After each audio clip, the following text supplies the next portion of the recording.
Welcome to the November edition of North St. Paul Notes. I'm your host, Paul Anderson. Coming up in the next half hour, we're going to talk with our city planner and community development director about a variety of topics, including the HRA loan program, the latest redevelopment in the city, and an update on the comprehensive plan. Stay tuned. North St. Paul Notes is straight ahead.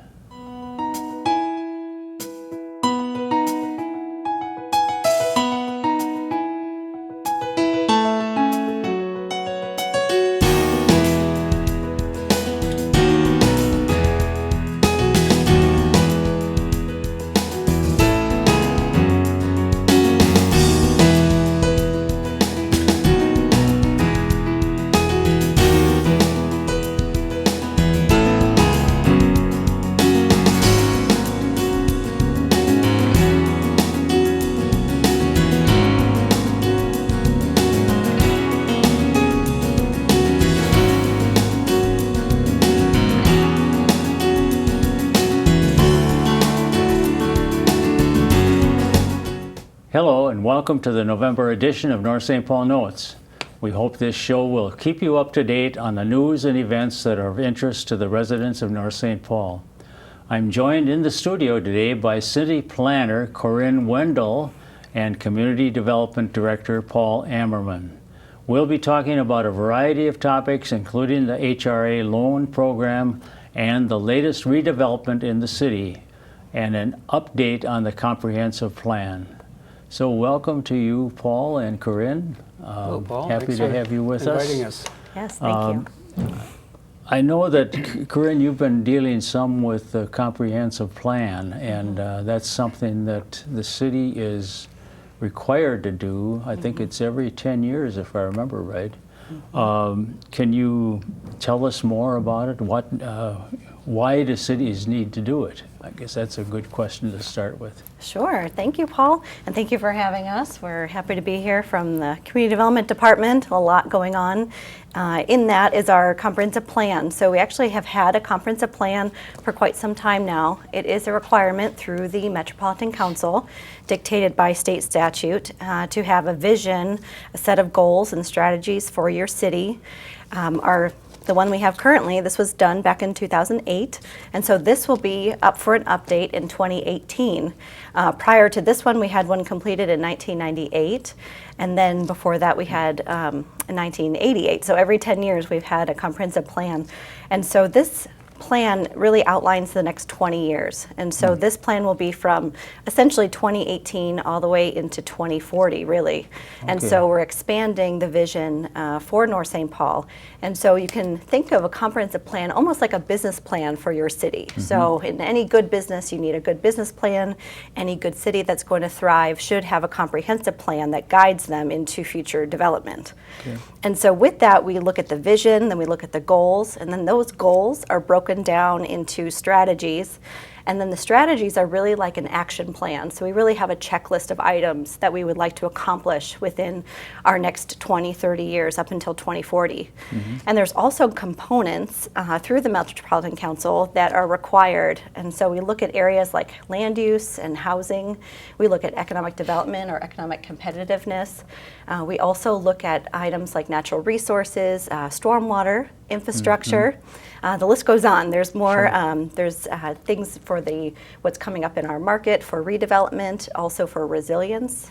How do we sustain our city throughout different time periods, so in the decades to come? And so it really is a comprehensive document that really takes a look at everything and ties all of our departments together at the city so that we are functioning under one vision. And then the city council is able to budget for those items strategically in an organized growth kind of pattern. So some of these things, of course, you may plan for them, but you always have surprises. such as the recession that happened about the time the last plan was done? Yes, yes, I'm glad you mentioned that because our plan back in 2008 really was right on that high time, right before the recession.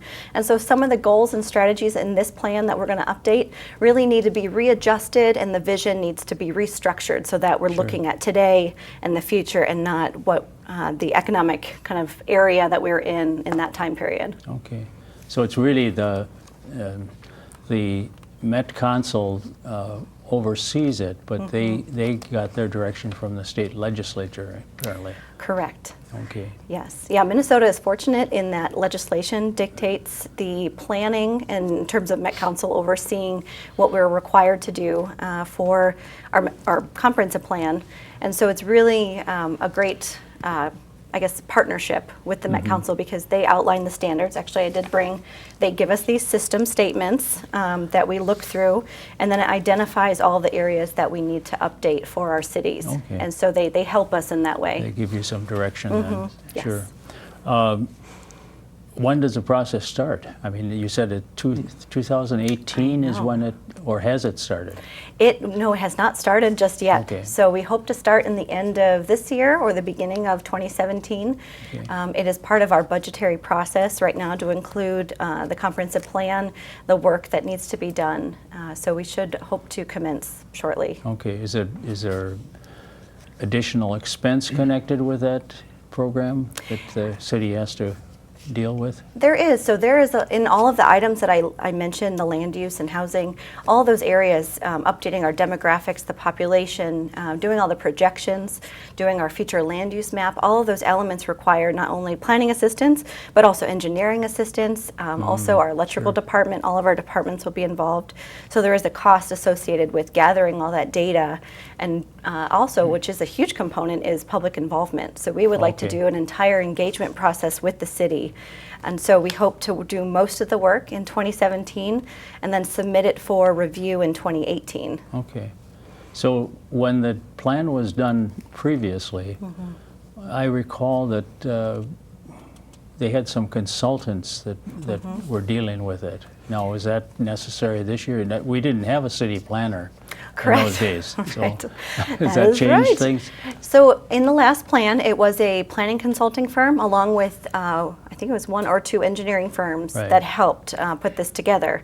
And so now that there is a city planner on board, in addition to our day-to-day operations and what we do normally, we will be heavily involved in the public engagement and then the other areas such as land use and other areas that we can help here at the city. But we will need additional help because it is such a big project. Okay. Well, it sounds like a big project, and it's going to keep you busy for sure. It will, which is But great. what about Paul? Is he going to be busy Paul will too? be extremely busy. Well, the beauty of this is that it really sets the baseline for all of our other plans and activities that go on. So if we do, we did a redevelopment plan, so we want to make sure that all these other plans, or housing plan, or parks plan, that they all integrate into the base of the goals and vision of a comprehensive plan. I see. Very true. Currently, a lot of the things are sort of disjointed and don't really fit together. There's some inconsistencies. So we want to really create this as something that people utilize. And it's when we have a strategic plan that the council has introduced over the last couple of years, and we want to make sure that as we look at next year, that the strategic plan also blends in or provides some guidance for the council to do their activities in the near term as well. Okay. Have either of you had experience with dealing with the comprehensive plan before in the previous employment? Any? Yeah, well, each city I've worked for has had a comprehensive plan, and so it's something that I've been a part of, even down in Georgia when I was a planner down there, did an update to their comprehensive plan when I was with the city of Jordan, doing minor updates to the comprehensive plan. So it is a big endeavor, but since the full update doesn't happen every 10 years, that is sort of a rare experience. Sure, I'm sure. Well, Paul, you've been with the city for some time now. I don't remember how long exactly. It's going on 5 years. Okay. Yeah. 5 years. I didn't realize it was that long. Right, next March. What does your job involve as as the development director? So within community development, we have economic development, we have housing, we've got planning, land use, we've got the building code, the building official. Sure. We deal with elections. Our staff deals with elections. So it's quite a wide variety of activities. A lot of the things we deal with the general public quite a bit. Sure. You know, some of it is regulatory, and I think people maybe misconstrue some of that.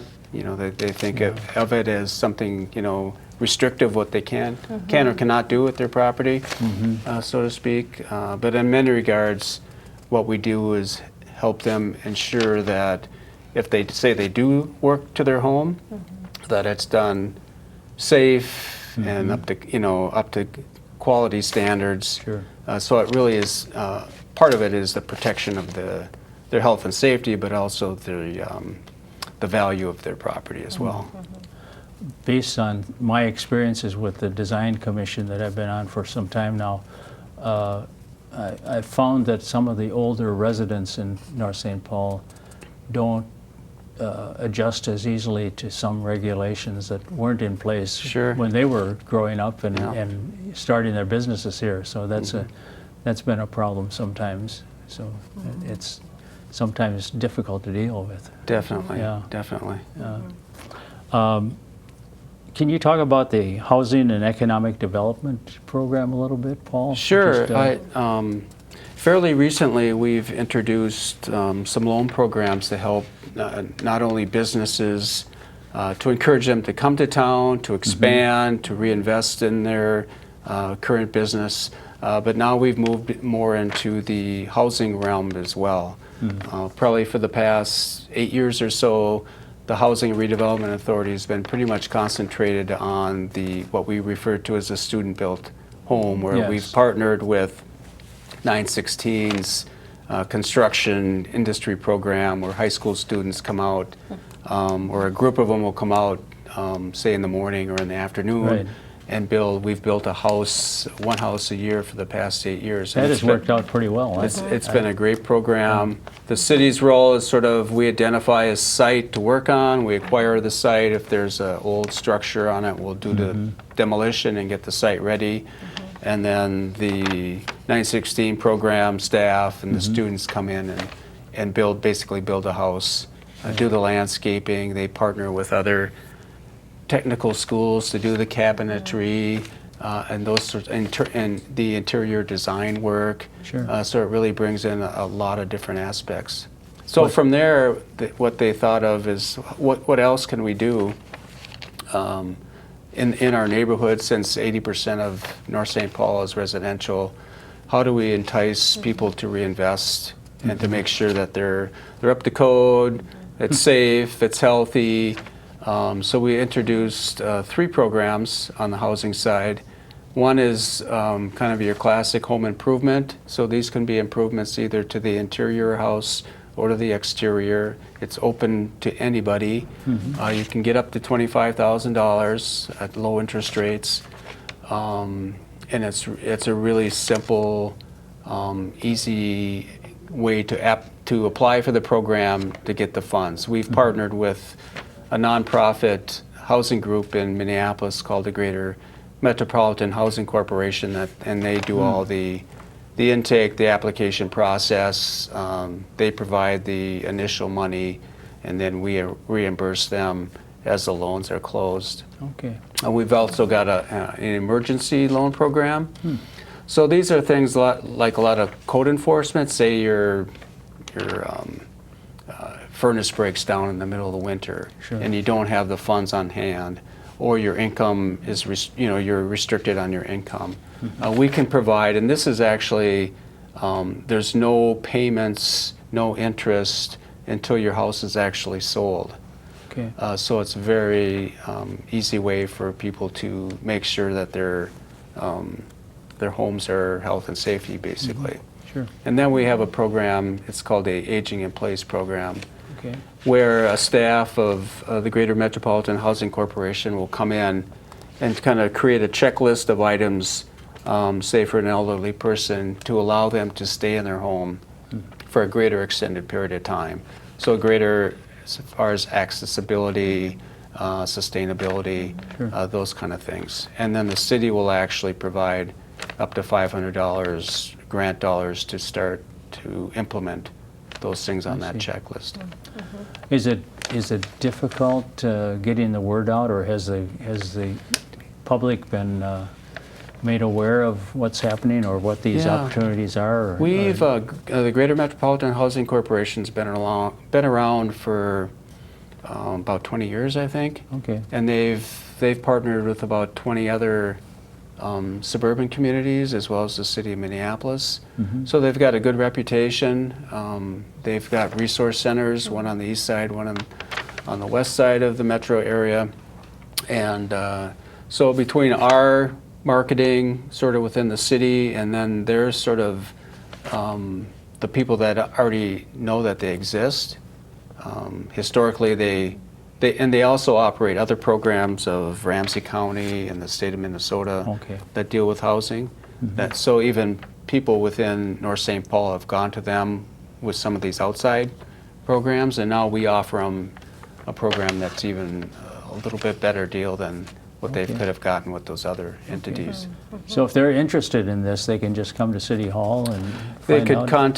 come to City Hall, contact myself. It's on our website. We've got a couple of different brochures, or they Okay. could contact what they call the Housing Resource Center at the Greater Metropolitan Housing Corporation. Okay, yeah. Sounds like some good opportunities if people get the word and Right. and really get out. So far, and- we've had 7 loans funded, Okay, good. about $70,000 worth of Sure. new investment within the community. So Okay. so far it's been well received. Is this something that's just residential? This is residential, right. We also have a business program that we've partnered with a nonprofit lender, also in Minneapolis, that provides loans to small businesses and also has a free business consultation for issues like if they have pricing or business planning or accounting, any type of issue that the business might have on kind of operational issues. And the services are provided at no charge. They'll come to the business or meet at a coffee shop or wherever is most beneficial for the business. Okay. Well, another item that I think gets a lot of attention is the downtown area, but specifically the old City Hall site, and I understand there are some plans for that property. Right. Not necessarily buildings, but hopefully someday there might be some. So, but can you talk a little bit about Sure. that? Yeah. Tim? No, it's pretty exciting. We the Economic Development Authority has been looking at ways to enhance the community, and they recognize that the downtown is really a key asset. Sure.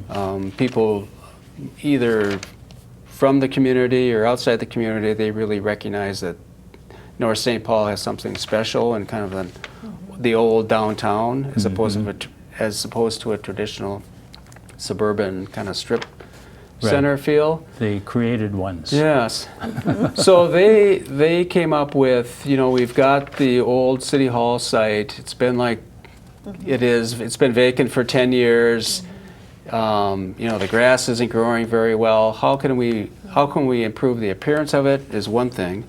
And also within we recently did a redevelopment master plan where in that plan they recognize the need for a gathering spot or some sort of green space within the downtown. So this also is going to fulfill that obligation. And it's going to be done in a way that, knowing that at some time, hopefully, we'll find an investor or developer that would be interested in the site. Sure. And those green elements will go away for that particular project. But in the meantime, we're going to have open space on a great part of the where City Hall used to be. We're going to sod that in. We're going to plant some trees, bring in some benches and tables, and then we're also partnered with Shifsky's on. They're going to build a parking lot using their pervious pavement product. So it's That'll going be to in the back area of the lot? then, right or- to the west side Oh, of okay. the lot. Sure. So they'll be able to demonstrate how asphalt can not just, traditionally, when the storms come in, it washes away, and now Yeah. the rain will be able to soak right through the surface of the materials. Okay. Well, it sounds like it would be a good improvement. I hate to keep asking you questions because Corrin isn't getting much action here, so but feel free to No, jump in this is anytime. perfect. Well, it will have programs, so Yeah. trying to do some either pop-up kind of farmers markets or a movie in the Right. park or even music in the park, so it can be accessible That would for be great. families and, Sure. and events. Yeah. Other areas, of course, are Anchor Block site and the Commerce Park area up where the school bus garages used to be. Briefly, can you just tell us if anything's happening on those, or? Well, currently, the bad news is currently there's nothing definitive. Okay. But the good news is that we have two well-regarded developers that are interested and then working with their teams to put something together, both Okay. on Commerce Park. The notion would be north, that's about 20 acres, or I should say Anchor Block is about 20 acres, Oh. with 10 being north of the Gateway Trail. Right. And right now, the prospective uses would probably be more commercially oriented. And south of the Gateway Trail would probably be more multifamily housing, higher Sure. density housing. Yeah. So that's what they're looking at there. And then up at Commerce Park, where the school bus garage used to be, the city owns 2 acres, and the developer's looking at some additional privately owned properties that could be acquired. And they're looking at potentially a larger multifamily housing development there that would really help, since it's so close to the downtown, help those businesses there and hopefully encourage new businesses to come to feed off Sure. not only those 200 some units, but also with Polar Ridge on the senior housing side, which is on the on the west side. Right. So both of those could really start to create some mass to encourage some new retail activity downtown. Yeah, that would be good. The downtown district is always a hot subject, I would say, Right. because people really want to see it change, and a lot of people don't understand why we don't have more businesses just moving in. And I know that there are problems with that, and it's not just an easy thing to sell. But you mentioned you have a master plan for the downtown area. Can you talk about that a little bit? And just Yeah, so we have a redevelopment master plan that includes the downtown and all of our commercial areas. And then what would be part of the community engagement that we have done over the summer would be to put together a specific plan for our downtown, which we would just entitle Downtown Master Plan, in order to really focus on the parts and pieces, the urban design of downtown, the businesses of downtown, marketability, parking constraints or challenges that we do have downtown. Also looking at infrastructure and opportunity sites. Also looking at open spaces and where we can have more gathering areas. Right. And so it's really going to encompass all of the input and comments that were given from all of our residents and business owners through the community survey that was also done. We had a lot of participants in that. And was so that just last summer when that was done? that was done, I think it was calibrated over the summer, but it was Right. done, earlier in the year. Oh, and so, okay. so all of those elements will come together for a downtown master plan. Okay. And so that's our hope. Okay. Well, it's something that I think a lot of people misunderstand because they think that it should really be happening faster, but it's not. And of course, during that recession time, wasn't much happening in any place, but things have picked up at least since then. So. A lot of the meetings that we've had to date has been to try to understand what the the community, the residents, potential customers and business and property owners, how they envision downtown being in 5-10 years. Right. What if they could, put on your dream hat, what would you like to see down there, as opposed to, necessarily fixing the streets or the sidewalks or those sort of things, but kind of as a functional downtown, how might it differ if it differs at all? Right. So now we want to take it to kind of the next step. Okay, we've got your ideas and input on what that might be. What could it look like, and what would the cost be of each of those elements? Sure. And I know that the big expense would be in the infrastructure, and the fact that Yep. it just costs a lot to redo streets and dig up sewer lines that are probably outdated, and I think that's another problem with the downtown area. Correct. I understand that when the last redevelopment, or what would I say, when they renewed the streets and took out the street, they didn't necessarily do deep enough. Oh. They didn't dig deep enough, and some of those sewer lines and water lines are old, and it's too bad, because that's going to have to be done eventually too. So. Right, and this next phase would get a better understanding of that. Yeah, and that's So- a tough one, because it's so Right. expensive. Right. So, well, those are all good items, I think, that are happening and are going to happen. So, having grown up in North St. Paul, I guess I always remember the old downtown when there wasn't that much restriction, or if somebody wanted to do something, they just did it, and didn't have to jump through any hoops or any kind of requirements that we have now. But those things are all necessary too. So it's important to have some guidelines for people. I understand also that there are some commissions that have some need for new members or more members. Can you mention that at least? Sure. On Talk the about Economic Development Authority, we're down one member, so anybody that has an interest in development, finance, those sort of angles, would certainly welcome your application. How much time does that take? They meet every other month. Oh, every other, okay. And the time slot is from 4 to 6 o'clock Okay. on the second Tuesday of every other month. Okay. Yeah. So that's it's not a a big lot. commitment. Yeah. Of course, we hope that, they would have a network of people to help us, Sure. in between meetings, that, if we're looking for a particular type of business, say, to come into downtown, or if they have some sort of expertise that they can help Sure. staff to encourage that new development in the town.